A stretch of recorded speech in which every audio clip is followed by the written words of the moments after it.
నిరంతరం పేదల సంక్షేమం కోసం పోరాడుతున్న ఏకైక పార్టీ సిపిఐ అని సిపిఐ రాష్ట్ర సమితి సభ్యులు హుస్నాబాద్ మాజీ వైస్ ఎంపీపీ గడిపె మల్లేష్ అన్నారు. గురువారం నాడు హుస్నాబాద్ మండలం పొట్లపల్లి, పందిల్లా, మహమ్మదాపూర్, నాగారం, గాంధీనగర్ గ్రామాల్లో పర్యటించి హుస్నాబాద్ పట్టణంలోని అనపేరి, సింగిరెడ్డి, అమరుల భవనం వద్ద ఏర్పాటు చేసిన అరుణ పతాకాలు ఎగరవేశారు. అనంతరం గడిపె మల్లేష్ మాట్లాడుతూ భారత కమ్యూనిస్టు పార్టీ సిపిఐ ఉత్తరప్రదేశ్ రాష్ట్రంలోని కాన్పూర్లో 1925 డిసెంబర్ 26న ఆవిర్భవించిందని, నాటి నుంచి నేటి వరకు నిరంతరం పేద ప్రజల హక్కుల కోసం ప్రజా సంక్షేమమే ధ్యేయంగా నిరంతరం సిపిఐ పనిచేస్తుందని గడిపె మల్లేష్ అన్నారు. భారతదేశంలో దున్యవానికి భూమి కావాలని తెలంగాణ సాయుధ పోరాటం నడిపి లక్షలాది ఎకరాల భూమిని పేదలకు పంచిన చరిత్ర భారత కమ్యూనిస్టు పార్టీదని, ఎందరో కమ్యూనిస్టు యోధులు ప్రజల కోసం తమ ప్రాణాలు త్యాగం చేశారని, వారిని స్ఫూర్తిగా తీసుకొని నేటి యువత సిపిఐ పోరాటాల బాటలో ముందుకు సాగాలని గడిపె మల్లేష్ యువతకు పిలుపునిచ్చారు.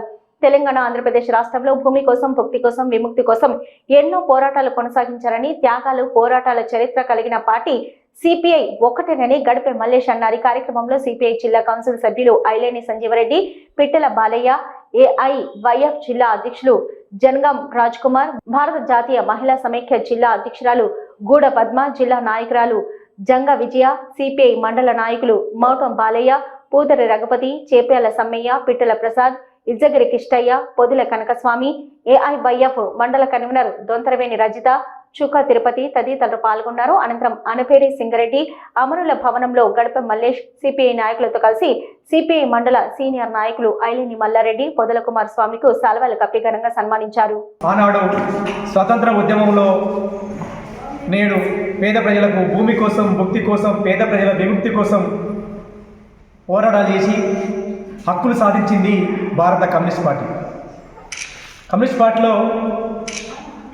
వేలాది మంది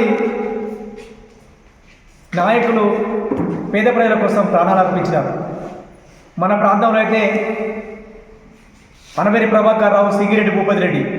అనవేరి ప్రభాకర్ రావు గారు కరీంనగర్ జిల్లా మొట్టమొదటి సిపిఐ పార్టీ కార్యదర్శి, జిల్లా కార్యదర్శి. వారు మహమ్మదాపూర్ గుట్టల్లో నిజాం నవాబుకి ఎదురుగా నిలబడి పోరాటాలు చేసి చనిపోయినారు.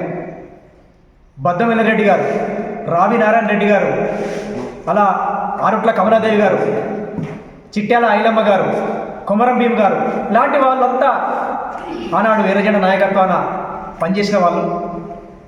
ఆ పోరాటాల ఫలితంగానే ఈరోజు పేదవాళ్లకు కూడు, గూడు, నీడ కొన్ని సదుపాయాలు కలిగినాయి. కానీ డాక్టర్ బాబాసాహెబ్ అంబేద్కర్ రాసినటువంటి రాజ్యాంగం ప్రకారం పేదవాళ్లకు విద్య, వైద్యం ఇంకా అందుబాటులో లేదు. కార్పొరేట్ అయిపోయింది. డబ్బు మొత్తం డబ్బుతోటి వ్యవస్థ నడుస్తూ ఉన్నది. ఆనాడు చెప్పినట్టుగానే మానవ సంబంధాలన్నీ ఆర్థిక సంబంధాలని చెప్పినట్టుగానే ఇప్పుడు ఈ వ్యవస్థ డబ్బుతోటి మయమైపోయింది.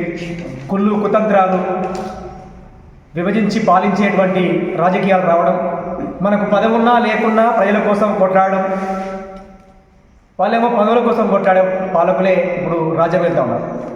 ఏదైనా పేద ప్రజల కోసం ఆలోచించేది భారత కమ్యూనిస్ట్ పార్టీ. హుస్నాబాద్లో దేశం చిన్నమల్లయ్య గారు ఎమ్మెల్యేగా ఉన్నప్పుడు beedi colony, weavers colony, Chada Venkareddy గారు ఎమ్మెల్యే అయినప్పుడు బస్ డిపో దగ్గర 125 మందికి, 230 మందికి సబ్ స్టేషన్ దగ్గర, కోమటి రాజీవులు ఇచ్చినటువంటి 55 ఇళ్లలో ఇళ్ల స్థలాలు